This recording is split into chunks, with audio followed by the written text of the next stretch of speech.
আসসালামু আলাইকুম, সবাই কেমন আছেন? আশা করি সবাই যে যেখান থেকে দেখেছেন অবশ্যই ভালো আছেন। আজকে আমি চিকেন পাকোড়া তৈরি করে দেবো খুবই অল্প মশলাতে কিভাবে বাসায় তৈরি করতে পারেন। এই যে কিছু হাড় ছাড়া মুরগির মাংস নিয়েছি। এখন কিছু মশলা নিব। মশলা হচ্ছে বেসন, হলুদ গুঁড়ো, মরিচ গুঁড়ো, জিরা গুঁড়া, গরম মশলার গুঁড়ো, আর নিয়েছি বারবিকিউ মশলা আর স্বাদ মতো লবণ। এগুলো ভালোভাবে একসাথে মিশিয়ে নিয়েছি সবগুলা। আর দিয়ে দিয়েছি আদা রসুন বাটা, পেঁয়াজ বাটা একসাথে। এখন দিয়ে দিছি একটা লেবুর অর্ধেক অংশ চিপে রস দিয়ে দিচ্ছি।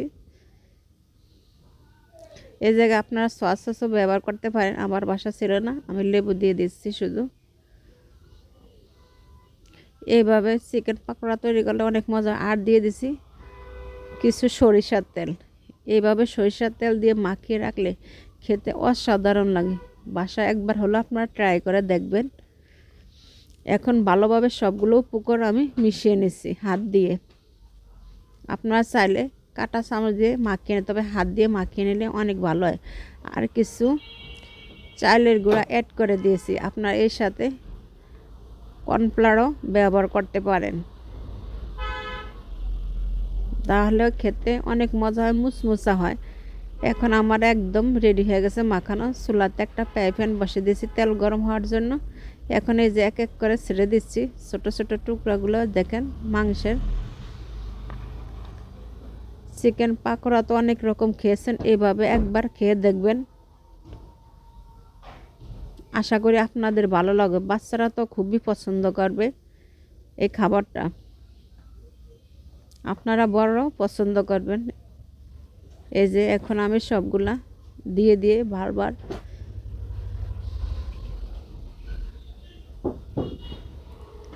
আর এর সাথে আমি বারবার যখনই রান্না করি বলি যে নতুন আপুরা সাবধানতা অবলম্বন করে এই যে তেলের উপর যে কোনো কিছু দিবেন, আপনার চাইলে চামচের সাহায্য নিতে পারেন।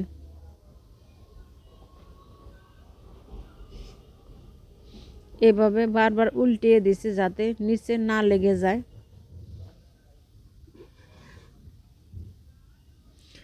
এই চিকেন পাকোড়াটা খেতে অসাধারণ লাগে। আমার বাজার দেখে হয়তো আপনাদের মনে হচ্ছে,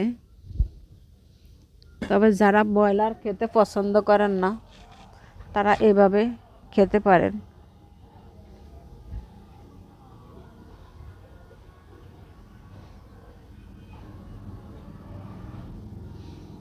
এবার বারবার উল্টে পিল্টে দিচ্ছি।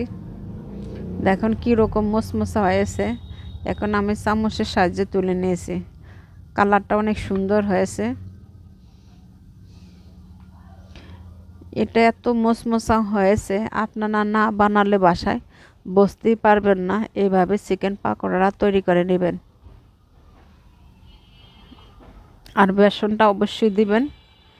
সবাই ভালো থাকবেন, সুস্থ থাকবেন। আল্লাহ হাফেজ।